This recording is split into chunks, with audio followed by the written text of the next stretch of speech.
আমাদের ট্রেনটা ছিল বিকেল 4:30। তারপরে দিয়ে দিয়েছি বিকালের নাস্তা। নাস্তায় ছিল চিড়ের প্যাকেট, একটা কেক, আর ছিল একটা গুড় বাদামের প্যাকেট, আর ছিল স্যান্ডউইচ, আর সাথে একটা সস। নাস্তাটা বেশ ভালো ছিল। তারপরে আমরা সবাই মিলে বসে গেছি নাস্তা করতে। রাজ আর আমি বসেছি আপারের সিটে, আর অনুষ্কা বসেছে নিচের সিটে।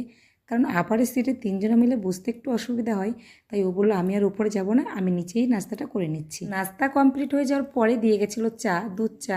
আমি আর দুধ চাটা নিইনি, আমি র চা নিয়েছিলাম। চা খেয়ে আমরা একটু ঘুমিয়ে নিয়েছিলাম। তারপর আমাদের রাতে আবারও ডিনার দিয়ে গেছিলো। তো রাতের বেলায় ডিনার করে আমরা আবারও ঘুমিয়ে গিয়েছিলাম।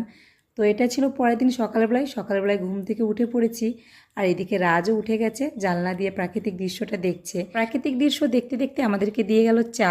আর সকালবেলায় এই চাটা পেলে মনটা ভীষণ খুশি হয়ে যায়। সকালের এই চাটা খেয়ে আমরা নেমে পড়েছিলাম দুর্গাপুরে। দুর্গাপুর থেকে এবার ট্রেন ধরে আমরা যাব বর্ধমান।